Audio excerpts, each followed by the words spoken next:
ಗುರುಬಸವ ದೇವರು ಬಂದಾಗ ಮತ್ತೇನಪ್ಪ ನಮ್ಮ ದಲಿತರಿಗೆ ಎಲ್ಲಕ್ಕಿಂತ ಹೆಚ್ಚು ಸ್ಥಾನಮಾನಗಳನ್ನು ಕೊಟ್ಟಿದ್ದರು, ಅದು ಗುರುಬಸವ ದೇವರು ಕೊಟ್ಟಿದ್ದಾರೆ.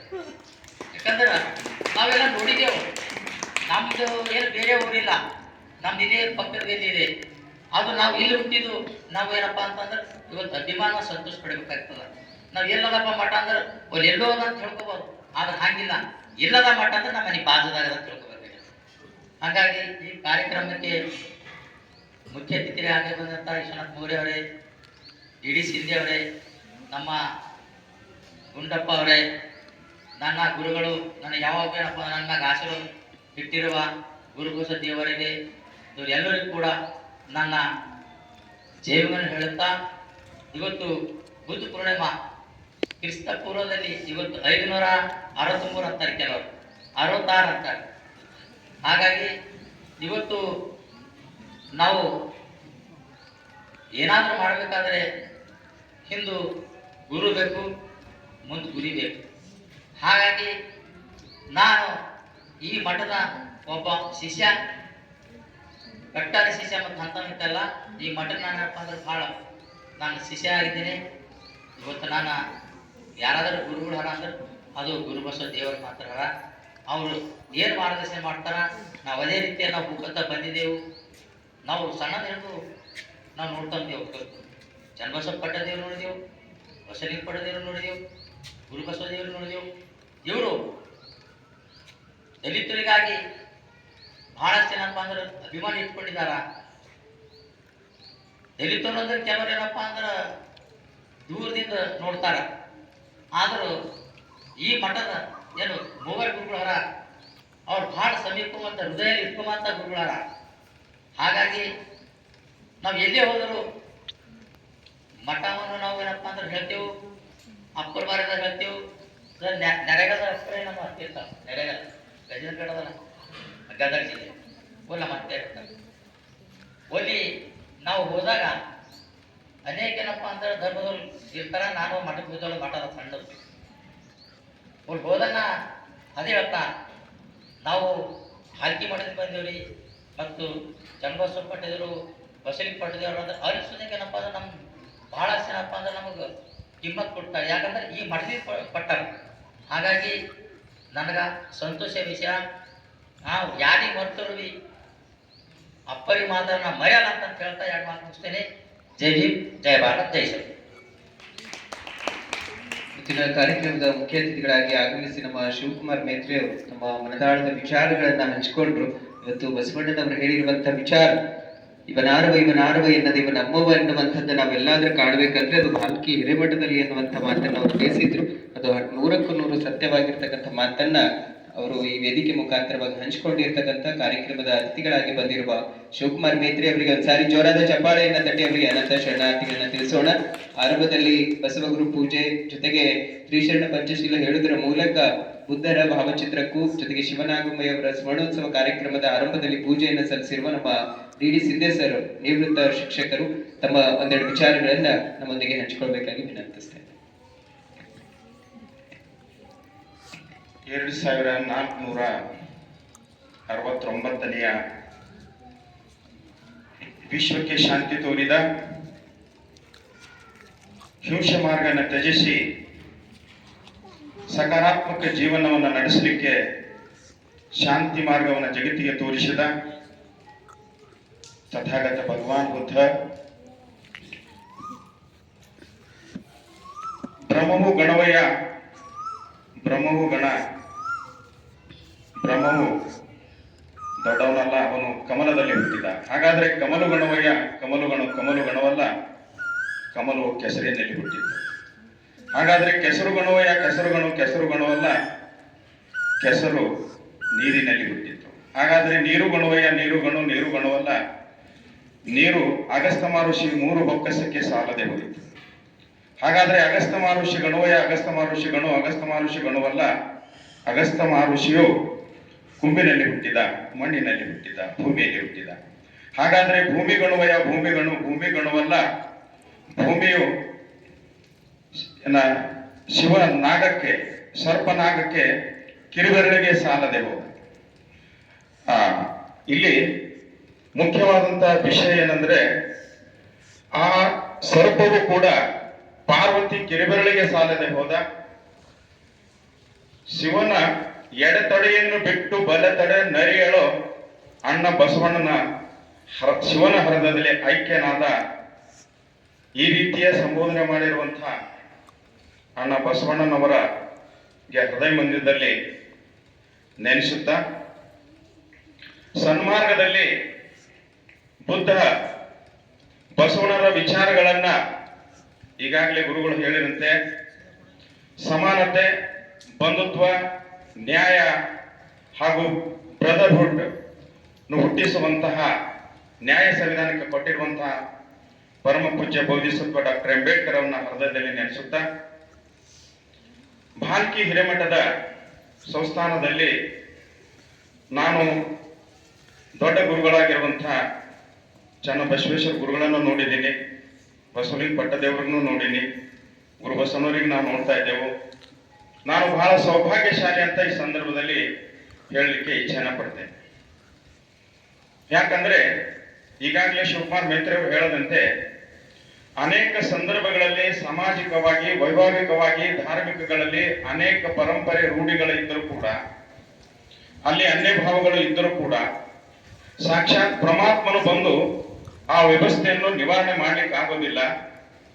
ಇಂಥವರನ್ನ ಧರೆಗಿಳಿದು ನಮ್ಮ ಸಮಾನತೆಯನ್ನು ಕಾಪಾಡಿಕೊಳ್ಳಲಿಕ್ಕೆ ಮಾಡ್ತಾರಂತ ಹಿರೇಮಠ ಸಂಸ್ಥಾನದ ಘನ ಗೌರವತೆಗಳು ಎಂದಿಗೂ ಎತ್ತಿ ಕಾಣಿಸ್ತಾ ಇವೆ. ಮೊನ್ನೆ ತಾನೇ ಉಪರಾಷ್ಟ್ರಪತಿಯವರು ಬಂದು ನಮ್ಮ ಎಂಥ ಒಂದು ವೈಭವದ ಆನಂದವನ್ನು ತೋರಿಸಿಕೊಟ್ಟಿರುವಂತ ಮಹಿಮೆಯನ್ನ, ಈ ಮಠದ ಮಹಿಮೆಯನ್ನ ತೋರಿಸುತ್ತದೆ. ಇದರ ಬಗ್ಗೆ ಹೆಚ್ಚೇನು ಹೇಳೋದಿಲ್ಲ, ನಮ್ಮ ಉಪನ್ಯಾಸಕರು ಹೇಳೋರಿದ್ದಾರೆ. ಆದರೆ ತಥಾಗತ ಭಗವಾನ್ ಬುದ್ಧರನ್ನ ಈ ಸಂದರ್ಭದಲ್ಲಿ ಜಯಂತಿ ಇರುವುದರಿಂದ ಒಂದು ಎರಡು ಮಾತುಗಳನ್ನ ಹೇಳಲೇಬೇಕಾಗುತ್ತದೆ.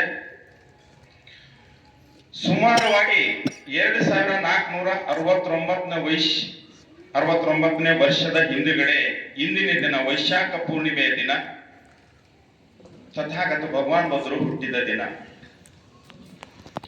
ಮಹಾಪರಿನಿರ್ವಾಣ ಆಗಿದ್ದು ಇದೇ ದಿವಸ, ಜ್ಞಾನ ಉದಯವಾಗಿದ್ದು ಇದೇ ದಿವಸ.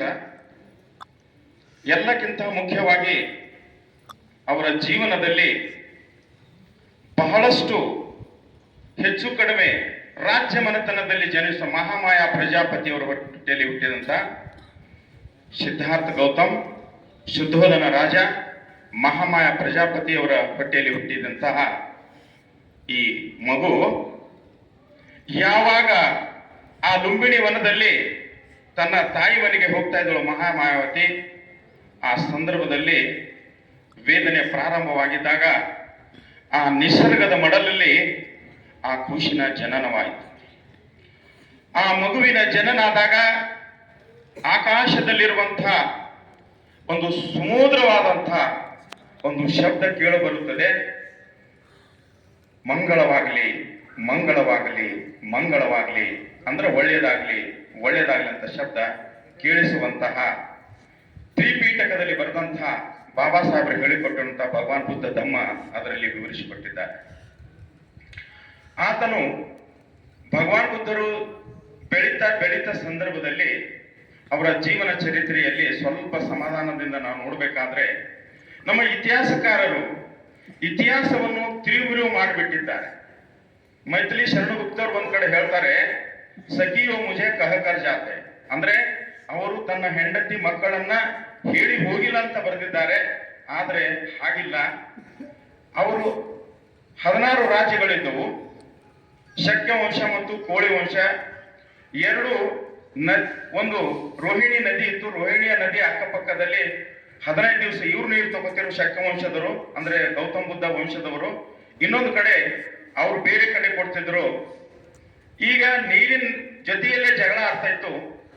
ಆ ಜಗಳ ಆಡುವಂತ ಸಂದರ್ಭದಲ್ಲಿ ಈ ಶಾಕ್ಯ ವಂಶದರು ಏನಂದ್ರು, ಪದೇ ಪದೇ ಸಣ್ಣ ರಾಜ ನಮಗೆ ಏನ್ ಮಾಡ್ತಾನೆ, ಪದೇ ಪದೇ ತೊಂದರೆಯನ್ನು ಕೊಡ್ತಾ ಇದ್ದಾರೆ. ಆದ್ರಿಂದ ನಾವು ಏನ್ ಮಾಡ್ಬೇಕಂದ್ರೆ ಅವರಿಗೆ ಯುದ್ಧದಲ್ಲಿ ಹಾರಿಸಿ ನಾವೇ ನೀರು ತಗೋಬೇಕಂತ ಉದ್ಘಾಟನೆ ಆಗ್ತದೆ.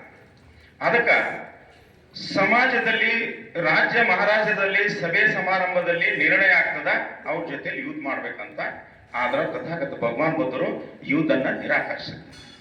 ಇವುದನ್ನ ನಿರಾಕರಿಸಿದ ನಂತರ ಆ ರಾಜ್ಯ ಮನೆತನದಲ್ಲಿ ಯಾರೇ ಆಗಲಿ ಆ ವಿಚಾರಗಳನ್ನ ಹೊರತೆಗೆದಾಗ, ವಿಚಾರಗಳಿಗೆ ವಿರುದ್ಧ ಹೋದಾಗ 4 ಪ್ರಕಾರದ ಶಿಕ್ಷೆಯನ್ನು ಅನುಭವಿಸಬೇಕಾಗ್ತದೆ. ಒಂದು, ಅವರನ್ನ ಸಮಾಜದಿಂದ ಹೊರಗಿಡಬೇಕು, ಅಥವಾ ಅವರು ಆತ್ಮಹತ್ಯೆ ಮಾಡಬೇಕು, ಅಥವಾ ಅವ್ರು ಊರು ಬಿಟ್ಟು ಹೋಗ್ಬೇಕು. ಈ ರೀತಿಯಾಗಿ 4 ಕಟ್ಟಪ್ಪಣೆಗಳಿರ್ತಾವ.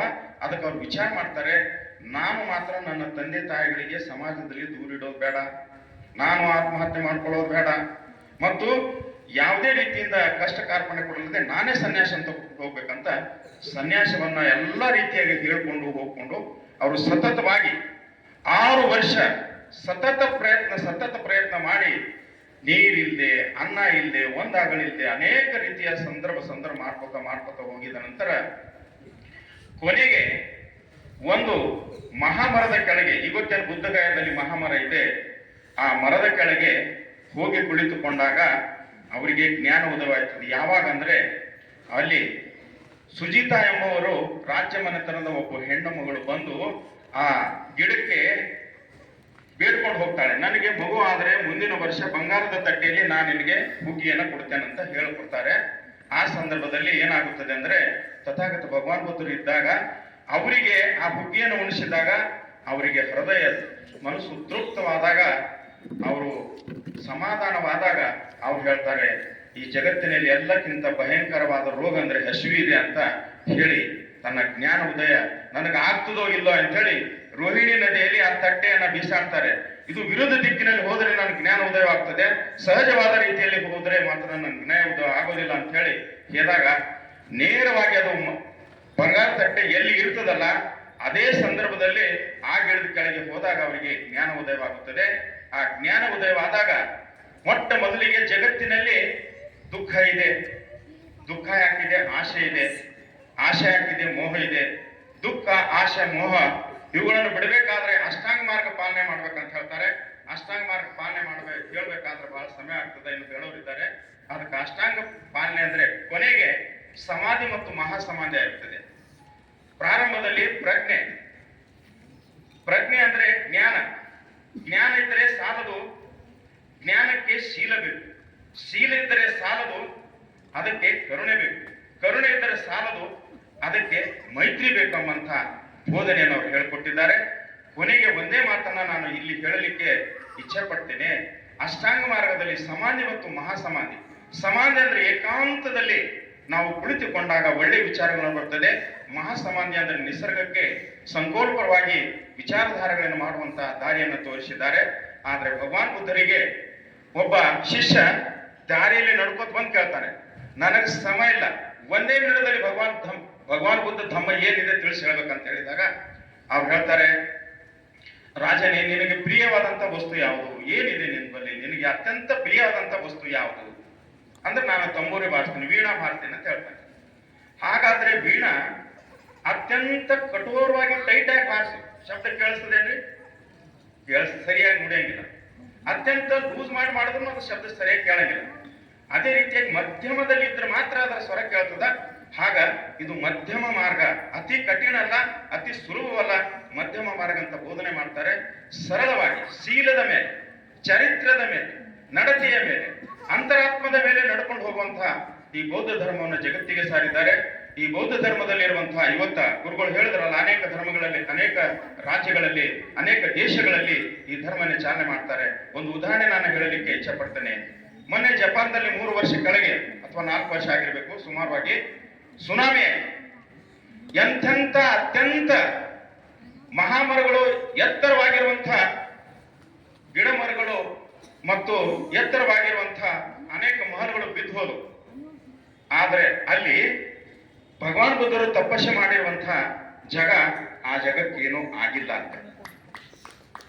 ಜೊತೆಗೆ ಜಪಾನ್ ರಾಷ್ಟ್ರ ಬಹಳ ಚಿಕ್ಕದಾಗಿದ್ರು ಕೂಡ ನೀತಿ ಮೇಲೆ, ನಿಯತ ಮೇಲೆ, ಪ್ರಾಮಾಣಿಕದ ಮೇಲೆ, ಶೀಲ ಮೇಲೆ ನಡೀತಿರೋದನ್ನ ಅಂತ ಕಷ್ಟ ಬಂದ್ರು ಯಾವ ದೇಶದಿಂದ ನಾವು ದಾನ ಧರ್ಮ ಕೊಡ್ತೇವೆ ಅಂದ್ರೆ ಸ್ವೀಕಾರ ಮಾಡಿಲ್ಲ. ಇಂಥ ಬಲಿಷ್ಠವಾಗಿರುವಂತ ಆತ್ಮವಿಶ್ವಾಸದಿಂದ ನಡೆದುಕೊಂಡಿರುವಂತ ಆ ಬುದ್ಧ ಧರ್ಮದ ತತ್ವದಲ್ಲಿ ಅಡಗಿಕೊಂಡಿದೆ. ಕೊನೆಗೊಂದು ಮಾತನ್ನ ಹೇಳಿ ಒಂದು ಕಥೆಯನ್ನು ಹೇಳ್ತೇನೆ. ಮಕ್ಕಳಿದ್ದಾರೆ, ಒಬ್ಬ ರಾಜ ಇದ್ದ. ರಾಜನಿಗೆ 4 ಜನ ಹೆಂಡತಿಯರಿದ್ರು. ಆ 4 ಜನ ಹೆಂಡರಲ್ಲಿ ಮೊದಲೇ ಹೆಂಡತಿಗೆ ಬಹಳಷ್ಟು ಪ್ರೀತಿ ಮಾಡ್ತಿದ್ದ. ಎಷ್ಟು ಪ್ರೀತಿ ಮಾಡ್ತಿದ್ದ ಅಂದ್ರೆ ಬಹಳಷ್ಟು ಪ್ರೀತಿ. ಅವ್ರಿಗೆ ಬಿಟ್ಟು ಇರ್ತಾನೆ ಇರಲಿಲ್ಲ. ಕುಂತರು ನಿಂತರು ಅವ್ರ ಜೊತೆಲೆ ಕಾಲವನ್ನು ಕಳೀತಾ ಇದ್ದ. ಇದು ಮೊದಲನೇ ಹೆಂಡತಿ ಜೊತೆಗೆ ಆತನ ನಡವಳಿಕೆ ಇತ್ತು. ಎರಡನೇ ಹೆಂಡತಿಗೆ ಮಾತ್ರ ಆಕೆಗೂ ಕೂಡ ಹೆಚ್ಚಿಗೆ ಪ್ರೀತಿ ಮಾಡ್ತಿದ್ದ. ಆಕೆಗಿಂತ ಮೊದಲನೇ ಹೆಂಡತಿಗಿಂತ ಎರಡನೇ ಹೆಂಡತಿಗೆ ಕಡಿಮೆ ಪ್ರೀತಿ ಮಾಡ್ತಿದ್ದ. ಆದ್ರೂ ಅವರ ಜೊತೆಯಲ್ಲಿ ಕೂಡ ಹೆಚ್ಚಿಗೆ ಪ್ರೀತಿಯನ್ನ ಮಾಡ್ತಾ ಇದ್ದ. ಮೂರನೇ ಹೆಂಡತಿಗೆ ಮಾತ್ರ ಯಾವಾಗ ಪ್ರೀತಿ ಮಾಡ್ತಿದ್ದ, ಸತತವಾಗಿ ಪ್ರೀತಿ ಮಾಡ್ತಾ ಇರ್ಲಿಲ್ಲ. ನಾಲ್ಕನೇ ಹೆಂಡತಿಗೆ ಮಾತ್ರ ಯಾವಾಗಲೂ ಪ್ರೀತಿನೇ ಮಾಡ್ತಿದ್ದಿಲ್ಲ. ಈ ರೀತಿಯಾಗಿ 4 ಹೆಂಡತಿರು ಅವನಿಗೆ, ರಾಜನಿಗೆ ಈ ರೀತಿ ನಡ್ಕೊಂಡು ಹೋಗುವಂತ ಸಂದರ್ಭ ಇತ್ತು. ರಾಜನಿಗೆ ವಯಸ್ಸಾಯ್ತು, ಹೋಗುವಂತ ಸಂದರ್ಭ ಬಂತು. ಮೊದಲನೇ ಹೆಂಡತಿಗೆ ಕರೆದು ಕೇಳ್ತಾನೆ, ರಾಣಿ ನನ್ನ ವಯಸ್ಸಾಗಿದೆ, ನನಗೆ ಈಗ ಹೋಗೋದು ಸಮ ಬಂದಿದೆ, ನನ್ನ ಜೊತೆಲಿ ನೀ ಬರ್ತೀಯಾ ಅಂತ ಕೇಳ್ತಾನೆ. ಅವ್ರು ಹೇಳ್ತಾಳೆ, ರಾಜರೇ ನೀವು ವಯಸ್ಸಾಗಿದ್ದೇನೆ ಹೋಗ್ತಾ ಇದ್ದಾರೆ, ನನಗೆ ನೀವು ವಯಸ್ಸಾಗಿಲ್ಲ, ನಾನು ಎರಡನೇ ಹೆಂಡತಿ ಮಾಡ್ಕೊಂಡು ಇನ್ನ ಗಂಡು ಮಾಡ್ಕೊಂಡು ನಾನು ಜೀವನ ಮಾಡ್ಬೇಕು, ನಾನು ಮಾತ್ರ ನಿಮ್ಮ ಜೊತೆಲಿ ಬರ್ಲಿಕ್ಕೆ ಆಗಲ್ಲ ಅಂತ ಹೇಳ್ತಾನೆ. ಎರಡನೇ ಹೆಂಡತಿ ಕೇಳ್ತಾನೆ. ಎರಡನೇ ಹೆಂಡತಿ ಅಂತಾಳೆ, ನಾನು ಮಾತ್ರ ಶಮಶಾನದವರೆಗೆ ಮಾತ್ರ ಒಳಗಿರ್ತೀನಿ, ನಿನ್ನ ಜೊತೆಲಿ ಬರಲ್ಲ ಅಂತ ಹೇಳ್ತಾನೆ. ಮೂರನೇ ಹೆಂಡತಿ ಕರೆದಾಗ, ನಾನು ಮಾತ್ರ ಶಮಶಾನದವರೆಗೆ ಬರ್ತೀನಿ, ಒಳಗೆ ಬರಂಗಿಲ್ಲ, ಅಲಿತಾನ ಮಾತ್ರ ಬರ್ತೀನಿ, ಮುಂದೆ ನಾನು ಹೊರಗಿಲ್ಲ ಅಂತ ಹೇಳ್ತಾಳೆ. ನಾಲ್ಕನೇ ಹೆಂಡತಿ ಕೇಳಿದಾಗ ಮಾತ್ರ ನಾನು ಮಾತ್ರ ನಿಮ್ ಜೊತೆಲಿ ಬರ್ತೀನಿ ಅಂತ ಹೇಳ್ತಾಳೆ. ಇದರಲ್ಲಿ 4 ಜನ ಹೆಂಡರಲ್ಲ. ಮೊದಲನೇ ಹೆಂಡತಿ ಅಂದ್ರೆ ನಮ್ಮ ಸಂಪತ್ತು, ಧನ, ನನ್ನ ಏನಂತೀರಿ ರೊಕ್ಕ ರೂಪಾಯಿ, ಒಡವೆ, ವಸ್ತು, ಭೂಮಿ ಯಾವ ನಮ್ಮ ಜೊತೆಗೆ ಬರೋದಿಲ್ಲ. ಇದು ಒಂದನೇದು. ಎರಡನೇದು ಮಾತ್ರ ನಮ್ಮ ಶರೀರ ಕೂಡ ನಮ್ಮಲ್ಲಿದ್ರು ಕೂಡ ಈ ಶರೀರ ಕೂಡ ನಮ್ಮ ಜೊತೆಲಿ ಬರೋಂಗಿಲ್ಲ. ಅಗ್ನಿಯಲ್ಲಿ ಅಥವಾ ನೀರಿನಲ್ಲಿ ಬಗರ್ತಾರೆ, ಇದು ಕೂಡ ನಮ್ಮ ಜೊತೆಲಿ ಬರೋದಿಲ್ಲ. ಮೂರನೇದಂದ್ರೆ ಮಕ್ಕಳು, ಹೆಂಡತಿ ಮಕ್ಕಳು, ಬಂಧು ಬಳಗ, ಅವ್ರು ಮಾತ್ರ ಇಲ್ಲಿ ತನ ಬರ್ತಾರೆ, ಆ ಸಮಾಧಿ ತನ ಬರ್ತಾರೆ, ಆ ರೀತಿ ಅವ್ರು ಹೋಗ್ತಾರೆ. ನಾಲ್ಕನೇ ಅಂದ್ರೆ ನಮ್ಮ ಕರ್ಮ ಸಿದ್ಧಾಂತದ ಬೇರೆಗೆ ಏನನ್ನ ಕರ್ಮ ಮಾಡಿದ್ದೇವೆ ಅದನ್ನ ಹೋಗಿಸ್ತಾ ಇರ್ತಾರೆ. ಅದೇ ಮಾತ್ರ ನಮ್ಮ ಜೊತೆಗೆ ಮಾತ್ರ ಬರೋದು, ಬೇರೆ ಏನೂ ಬರೋದಿಲ್ಲ ಅಂತ ಸಂದೇಶವನ್ನ ತಥಾಗತ ಭಗವಾನ್ ಬುದ್ಧರು ಒಂದು ಕಥೆಯಲ್ಲಿ ಈ ರೀತಿ ತನ್ನ ಶಿಷ್ಯರಿಗೆ ಹೇಳಿದ್ದಾರೆ. ಕೊನೆಯದಾಗಿ ಗುರುಗಳ ಭಗವಾನ್ ಬುದ್ಧರಾಗಲಿ, ನಾನಕರಾಗಲಿ, ಈ ಕಡೆ ಪಂಡರಪುರ ವಿಠೋಬವರಾಗಲಿ, ಅನೇಕ ದಾಸರಾಗ್ಲಿ, ಶರಣರಾಗ್ಲಿ, ಕವಿ ಸಾಹಿತ್ಯಗಳಾಗ್ಲಿ, ಇವರೆಲ್ಲವನ್ನ ನೆನೆಸಿದಾಗ ಅವರ ಹೃದಯದಲ್ಲಿ ಬರುವಂತ ಪಾರ್ಟ್ ಅಂಡ್ ಪಾರ್ಸಲ್, ಅವರ ಅಂಶ ಅಂದ್ರೆ ಭಗವಂತನ ಅಂಶ. ಇವತ್ತು ಮುಂಜಾನೆ ನಾನು ಒಂದು ಗುರು ಗೋವಿಂದ್ ಸಿಂಗ್, ಒಬ್ಬ 9ನೇ ಗುರು, ಧರ್ಮ ಸಿಂಗದ 9ನೇ ಗುರು ದೆಹಲಿಗೆ ಹೋಗ್ತಾ ಇದ್ರು. ಔರಂಗಜೇಬರ ಕಾಲದಲ್ಲಿ, ಮೊಘಲರ ಸಾಮ್ರಾಜ್ಯದ ಕಾಲದಲ್ಲಿ ಧರ್ಮದವನ್ನ ಬದಲಾವಣೆ ಮಾಡಲಿಕ್ಕೆ ಅತ್ಯಂತ ಹಿಂಸಕಾರಿಯಾಗಿರುವಂತಹ ಪ್ರಜ್ಞೆಯನ್ನು ಕೊಡ್ತಾ ಇದ್ದರು, ದಬ್ಬಾಳಿಕೆಯನ್ನು ಮಾಡ್ತಾ ಇದ್ದರು. ಆ ಗುರುಗಳಿಗೆ ಧರ್ಮ ಪರಿವರ್ತನೆ ಮಾಡಲಿಕ್ಕೆ ಏನು ಕೊಟ್ಟಿದ್ರು ಅಂದ್ರೆ ಅವರಿಗೆ ಆಜ್ಞೆಯನ್ನು ಕೊಟ್ಟಿದ್ದರು, ಧರ್ಮ ಸ್ವೀಕಾರ ಮಾಡಲಿಲ್ಲ. ಹರಿಯಾಣ ಬಲ್ಲಿ ಒಂದು ಸಣ್ಣ ಹಳ್ಳಿ ಇದೆ. ಆ ಹಳ್ಳಿದಾಗ ರಾತ್ರಿ ಇರ್ತಾರೆ. ಅಲ್ಲಿ ಅವ್ರದ್ದು ಏನು ನಿಯಮ ಅಂದ್ರೆ ಸ್ನಾನ ಮಾಡೋ ಹೊತ್ತಿನಲ್ಲಿ ಸ್ವಲ್ಪ ಮೊಸರು ಹಾಕಿ ಸ್ನಾನ ಮಾಡ್ತಾರೆ. ಮೊಸರು ಹಾಕಿ ಸ್ನಾನ ಮಾಡಿದಾಗ ಆ ಊರಿಗೆ ಎಲ್ಲರೂ ಕೇಳ್ತಾರೆ, ಈ ಔರಂಗಜೇಬರ ವಿರುದ್ಧವಾಗಿ ಬಂದಂತ ವ್ಯಕ್ತಿಗೆ ಆ ಊರಲ್ಲಿ ಯಾರು ಮೊಸರು ಕೊಡಂಗಿಲ್ಲ, ಅದೇ ರೀತಿ ಜಳಕ ಮಾಡಿ ಹೋಗ್ತಾರೆ. ಆ ಗುರುಗಳ ಆಶೀರ್ವಾದ ನೊಂದು ಅಲ್ಲಿ ಹೇಳ್ತಾರೆ, ಇವತ್ತಿಗೂ ಕೂಡ ಆ ಊರಲ್ಲಿ ಮೊಸರು ಆಗೋದಿಲ್ಲ ಅಂತ, ಗುರುಗಳೇ ಮೊಸರೇ ಆಗೋದಿಲ್ಲ ಅಂತ ಊರಲ್ಲಿ. ಅಂತ ಶಾಪ ಅವರಿಗೆ ಸಿಕ್ಕದಂತ ಆ ಊರಲ್ಲಿ. ಅಂದ್ರೆ ನಾನು ಹೇಳುವಂತ ತಾತ್ಪರ್ಯ ಅಂದ್ರೆ, ಇಲ್ಲಿ ಚನ್ನಬಸವ ಪಟ್ಟದೇವರಾಗ್ಲಿ, ನಮ್ಮ ಗುರುಬಸವ ಪಟ್ಟದೇವರಾಗ್ಲಿ ನಮ್ಮನ್ನ ಅವರ ಹೃದಯಾಂತರದಲ್ಲಿ ಬರುವಂತ ಪ್ರೀತಿ, ಪ್ರೇಮ, ಗೌರವ ಕೊಡ್ತಾ ಇದ್ದಾರಲ್ಲ, ಇದಕ್ಕಿಂತ ಹೆಚ್ಚಿಗೆ ನಮಗೇನಿಲ್ಲ. ಅಂತಹ ಒಂದು ಮಾತೃ ಹೃದಯದ ಅವ್ರ ಮನಸ್ಸಾಗಿದೆ. ಅವ್ರ ಎಂಥ ಸಂದರ್ಭದಲ್ಲಿ ಆಗಲಿ, ಸಣ್ಣ ಕಾರ್ಯಕ್ರಮಗಳಲ್ಲಿ, ದೊಡ್ಡ ಕಾರ್ಯಕ್ರಮಗಳಲ್ಲಿ, ನಮ್ಮ ತಾಯರು ಕೂಡ ಹೋದಾಗ ಕೂಡ ಆ ಸಮಾಧಿ ಸ್ಥಳದಲ್ಲಿ ಬಂದಿದ್ರು, ಎರಡು ಮಾತನ್ನ ಹೇಳಿದ್ರು. ಎಲ್ಲ ಕಡೆ ಬರ್ತಾರೆ. ಸಾಕ್ಷಾತ್ವಾಗಿ ಅವರಿಗೆ ಇಂಥ ಸತ್ಕಾರ್ಯಗಳನ್ನು ಮಾಡಲಿಕ್ಕೆ ದೊಡ್ಡ ದೊಡ್ಡ ಕಾರ್ಯಕ್ರಮಗಳನ್ನು ತಾವು ಮಾಡ್ತೀರ ಸರ್, ಹೆಚ್ಚಿನ ಶಿಕ್ಷಣವನ್ನು ಕೊಡ್ತಾ ಇದ್ದೀರಿ ಸರ್. ಆದ್ರೆ ಸಮಾಜದಲ್ಲಿ ನಿಮ್ಮ ಹತ್ತಿರ ಬರಲಿಕ್ಕೆ ಅಂಜುವಂತ ಜನರು ಇನ್ನೂ ಇದ್ದಾರೆ ಸರ್ ಗುರುಗಳೇ. ಆದ್ರೆ ನಿಮ್ಮನ್ನು ಮಾತಾಡಲಿಕ್ಕೆ ಭಯಪಡುವಂತ ಜನರಿದ್ದಾರೆ. ಇನ್ನೂ ಕೂಡ ಸಮಾಜದಲ್ಲಿ ಬಹಳಷ್ಟು ಅಂತವಿದೆ. ಅಂತ ಹೃದಯದ ಕಡೆಗೆ ಈ ಅನಾಥ ಮಕ್ಕಳನ್ನ ಪಾಲಿಸುವಂತ ಧೈರ್ಯ ಸ್ಥೈರ್ಯ ಬಹಳ ಅಗಾಧವಾಗಿರುತ್ತಿದೆ. ಅಂತ ಒಂದು ಧೈರ್ಯ ಶಕ್ತಿ ಇನ್ನೂ ಈ ನಿಸರ್ಗ ತಮಗೆ ಕೊಡಲಿ ಅಂತ ಹೇಳಿ ಆತ್ಮ ಪ್ರೇರಣೆಯಿಂದ ನಾನು ಬೇಡ್ಕೊಳ್ತೇನೆ. ನಿಮ್ಮಲ್ಲಿರುವಂತ ಜಾಣ್ಮೆ, ನಿಮ್ಮಲ್ಲಿರುವಂತ ಧೈರ್ಯ ಸ್ಥೈರ್ಯ ಆತ್ಮವಿಶ್ವಾಸ ಬಹಳ ಬಲಿಷ್ಠವಾಗಿದೆ. ಇನ್ನು 100 ಪಟ್ಟು ಬಲಿಷ್ಠವಾಗಿ ರಾಷ್ಟ್ರದಲ್ಲಿ ನಿಮ್ಮ ಕೀರ್ತಿಯನ್ನು ಹೆಚ್ಚಾಗಲಿ. ಮಠದ ಈ ಕೀರ್ತಿಯನ್ನು ವಿಶ್ವದಾಚೆಗೆ, ಸಮುದ್ರದಾಚೆಗೆ ಯಾವ ರೀತಿ ಬಸವಣ್ಣನ ಕೀರ್ತಿಯನ್ನು ಹೊರಟು ಹೋಗಿದೆಯಲ್ಲ, ಆ ರೀತಿ ಮಠದ ಪ್ರಚಾರವನ್ನು ಆಗಲಿ. ನಿಮ್ಮೆಲ್ಲರಿಗೆ ಇಂತಹ ಗೌರವ ಸಿಗುವಂತ ಸೌಭಾಗ್ಯವನ್ನ ನೆನೆಸಿ ನಾವು ನಿಮ್ಮ ಹೃದಯದಲ್ಲಿ ಆಯ್ಕೆ ಆಗುವಂತ ಭಾವನೆ, ಸಂಕಲ್ಪ ನಿಮ್ಮೆಲ್ಲರಿಗೆ ಕೊಡಲಿ ಅಂತ ಹೇಳಿ ಈ ಎರಡೇ ಮಾತು ಹೇಳಬೇಕಾಗಿತ್ತು. ಆದ್ರೆ ಹೃದಯ ವಿಶಾಲತೆಯಿಂದ ಬರುವಂತಹ ಮಾತುಗಳನ್ನ ಹೆಚ್ಚು ಕಡಿಮೆ ತೊದಲು ನುಡಿಯಿಂದ ಹೇಳ್ತೇನೆ. ಅದಕ್ಕೆ ನಾವು ನಂಬಿ ಸಾಕ್ಷಾತ್ಕಾರದಿಂದ ಬಂದಂತಹ ಶಬ್ದಗಳನ್ನ ನೋಡಿದ್ರೆ ಬಹಳ ಸ್ವಾಭಿಮಾನದಿಂದ ನಮ್ಮ ಗುರುಗಳು, ನಮ್ಮ ಬಾಲಿಕೆಯ ಗುರುಗಳಂತ ಎಲ್ಲಾ ಕಡೆಗೆ ನಾವು ಹೇಳುವಂತ ಒಂದು ಧೈರ್ಯ ಸ್ಥೈರ್ಯ ನಮಗೂ ಬರ್ತಾ ಇದೆ. ಈಗಾಗಲೇ ಮೇತ್ರಿಯವರು ಹೇಳಿದ್ರಲ್ಲ, ನಾನು ಎಷ್ಟು ಸೌಭಾಗ್ಯಶಾಲೆ ಗುರು, ಈ ಮಠಗಳ ಮಗ್ಗದಲ್ಲೇ ಇರ್ತೀನಿ, ಅಶೋಕ್ ನಗರದಲ್ಲೇ ಬರ್ತೀನಿ, ಮಠ ನಂಬಲ್ಲಿದೆ. ಈಗ ಬುದ್ಧಿಸ್ಟ್ ಸೊಸೈಟಿ ಆಫ್ ಇಂಡಿಯಾದ ನಮ್ದ ವಿಶ್ವನಾಥ್ ಮೌರ್ಯ ಅವರು ಅಧ್ಯಕ್ಷರಾಗಿದ್ದಾರೆ, ಅವರು ಕೂಡ ಪಕ್ಕದಲ್ಲಿ ಇರ್ತಾರೆ. ಗುಂಡಪ್ಪ ಸಂಗಮಕರ್ ಅವರು ವಚನ ಸಾಹಿತ್ಯದಲ್ಲಿ ಅತ್ಯಂತ ಹೃದಯವಂತ ಸೇವೆಯನ್ನು ಮಾಡ್ತಾ ಇದ್ದಾರೆ. ಮೊನ್ನೆ ತಾನೇ ಬಸವಣ್ಣವರ ಜಯಂತಿಯ ನಿಮಿತ್ತವಾಗಿ ನಾವು ಬಂದಂತ ಸಂದರ್ಭದಲ್ಲಿ ಎಲ್ಲಾ ಜಯಂತಿಗಳನ್ನ, ಮಾಸಿಕ ಜಯಂತಿಯನ್ನ ಮಾಡ್ತಾ ಇರ್ತೇವೆ. ಎಲ್ಲಾ ರೀತಿಯಲ್ಲಿ ಅಲ್ಲಿ ವ್ಯವಸ್ಥೆಯನ್ನ ಯಾವಾಗಾದ್ರೂ ಸಮಯ ಸಿಕ್ಕಾಗ ಆ ಒಂದು ಮಾಸಿಕ ಸಭೆಗೆ ತಾವು ನಮ್ಮ ಆಮಂತ್ರಣ ಸಿಕ್ಕಾಗ ಬಂದು ಅದಕ್ಕೆ ಉತ್ತೇಜನವನ್ನು ಕೊಟ್ಟು ಹೆಚ್ಚಿನವನ್ನ ಈ ವಚನ ಸಾಹಿತ್ಯ ಆಗಲಿ ಅಥವಾ ಬೇರೆ ಧರ್ಮದ ಸಾಹಿತ್ಯ ಆಗಲಿ ಎಲ್ಲವೂ ಒಂದೇ ಆಗಿದೆ, ಯಾವುದು ಬೇರೆ ಇಲ್ಲ. ಇಸ್ ಹಜಾರೇ ನಮನೋಷೆ ಹೋತಾ ಹೈ, ಲೇಕಿನ್ ಶಾದಿ ಎಷ್ಟೋ ಪ್ರಕಾರ ಬದಲಾಗ್ತದ, ಅದರ ಪ್ರೀತಿ ಮಾತ್ರ ಬಂದೇ ಇರ್ತದ, ಯಾವುದೇ ರೀತಿ ವ್ಯತ್ಯಾಸಗಳು ಆಗೋದಿಲ್ಲ. ಅದಕ್ಕೆ ಕೊನೆಗೆ ಮಾತ್ರ ಹೃದಯದಲ್ಲಿ ಡಾಕ್ಟರ್ ಅಂಬೇಡ್ಕರ್ ನಾನು ನೆನೆಸಬೇಕಾಗುತ್ತೆ. ಮಕ್ಕಳೇ, ವಿದ್ಯಾ ಏಕ್ ತಲವಾರ್ ಹೈ, विद्या एक तलवार है, यदि नम्रता तथा सदाचार रहे तो वह एक दरिद्र जागले के समान है. यदि शिक्षित मनुष्य की शिक्षा अशिक्षित मनुष्य के लिए उपयोग नहीं तो धिक्कार है इस मनुष्य के ऊपर अंतर. ಪರಮ ಪೂಜ್ಯ ಬೋಧಿಸತ್ವ ಡಾಕ್ಟರ್ ಅವರು ಹೇಳ್ತಾರೆ. ಅದಕ್ಕ ಇನ್ನೊಂದು ಕಡೆ ನಮ್ಮ ಕುವೆಂಪು ಅವರು ಒಂದು ಹೇಳ್ತಾರೆ, ಯಾವ ಶಾಸ್ತ್ರ ಓದಿದರೇನು ನಮಗೇನು ಫಲ, ಯಾವುದೇ ಕಾಲದಲ್ಲಿ ಬರೆದಿಟ್ಟವನು ನಮಗೇನು ನಂಟು, ನಿನಗೆ ನೀನೇ ಋಷಿ, ನಿನಗೆ ನೀನೇ ಮನು. ನೀವು ಗುರುಗಳಾಗ್ಬೋದು, ನೀವು ತತ್ವಜ್ಞಾನಿಗಳಾಗ್ಬೋದು, ನೀವು ದೊಡ್ಡ ದೊಡ್ಡ ವಿಜ್ಞಾನಿಗಳಾಗ್ಬೋದು, ರಾಷ್ಟ್ರಪತಿ ಆಗ್ಬೋದು, ರಾಜಕಾರಣಿಗಳಾಗ್ಬೋದು, ನೀವು ಮಾತ್ರ ಧೈರ್ಯದಲ್ಲಿ ನೆನೆಸಿಕೊಂಡು ನಿಮ್ಮ ಕನಸನ್ನು ಇಟ್ಟುಕೊಂಡು ಬದುಕು ಬಾಳಿದ್ರೆ ನಿಮ್ಮ ಜೀವನ ಸಕಲವಾಗಲಿಕ್ಕೆ ಗುರುಗಳ ಆಶೀರ್ವಾದ ಸಿಗ್ತದೆ ಅಂತ ಹೇಳಿ ಎರಡು ಮಾತನ್ನು ಮುಗಿಸ್ತೇನೆ. ಧನ್ಯವಾದಗಳು. ಈ ರೀತಿಯ ಕರೆಸಿಕೊಂಡು ನನಗೆ ಹೇಳಿಕೊಟ್ಟಿರುವಂತಹ ಈ ವೇದಿಕೆಗೆ ನಾನು ಅತ್ಯಂತ ಚಿರಋಣಿಯಾಗಿ ಗುರುಗಳಿಗೆ ನಮಸ್ಕಾರ ಮಾಡಿ ಎರಡು ಮಾತನ್ನು ಮುಗಿಸ್ತೇನೆ. ಧನ್ಯವಾದಗಳು, ಧನ್ಯವಾದಗಳು, ಧನ್ಯವಾದಗಳು. ಇವತ್ತಿನ ಕಾರ್ಯಕ್ರಮದಲ್ಲಿ ನಿಜಕ್ಕೂ ಬಸವಾದಿ ಶರಣರು, ಗೌತಮ ಬುದ್ಧರು, ಅಂಬೇಡ್ಕರರು ಎಲ್ಲರೂ ಕೊಟ್ಟಿರ್ತಕ್ಕಂಥದ್ದು, ಎಲ್ಲರೂ ಒಂದು ರೀತಿಯಿಂದ ಸಮಾನ ಮನಸ್ಥಿತಿಯಿಂದ ಬದುಕಬೇಕನ್ನುವಂಥ ಸಂದೇಶ. ಅದರಲ್ಲಿ ಗೌತಮ ಬುದ್ಧರು ಇಡೀ ಜಗತ್ತಿಗೆ ಸಮಾನತೆಯನ್ನ ಕೊಟ್ಟಿರ್ತಕ್ಕಂಥ ಅವರ ಕುರಿತಾಗಿ ಬಹಳ ಸವಿಸ್ತಾರವಾಗಿ ನಮ್ಮ ಡಿ ಸಿಂಧೆ ಸರ್ ಅವರು ಇನ್ನಷ್ಟು ವಿಚಾರಗಳ ಅಗಾಧ ಜ್ಞಾನವನ್ನ ಹೊಂದಿದ್ದಾರೆ. ಅವರ ವಿಚಾರಗಳು ನಮ್ಮೊಂದಿಗೆ ಹಂಚಿಕೊಂಡಿರ್ತಕ್ಕಂಥ ನಿವೃತ್ತ ಶಿಕ್ಷಕರು ಶ್ರೀಮಠದ ಕಾರ್ಯಗಳಲ್ಲಿ ತಮ್ಮ ಸೇವೆಯನ್ನ ಸಲ್ಲಿಸೋದರ ಜೊತೆಗೆ ಇವತ್ತಿನ ಕಾರ್ಯಕ್ರಮಕ್ಕೆ ಬಂದು ನಮ್ಮ ಅಮೂಲ್ಯವಾದಂತಹ ವಿಚಾರಗಳನ್ನ ನಮ್ಮೊಂದಿಗೆ ಹಂಚಿಕೊಂಡಿರ್ತಕ್ಕಂಥ ಡಿ ಸಿಂಧೆ ಸರ್ ಅವರಿಗೆ ಒಂದ್ಸಾರಿ ಜೋರಾದ ಚಪ್ಪಾಳೆ ಮೂಲಕ ಅನಂತ ಶರಣಾರ್ಥಿಗಳು, ಧನ್ಯವಾದಗಳು ಸರ್. ಈಗ ಕಾರ್ಯಕ್ರಮದ ವೇದಿಕೆ ಮೇಲೆ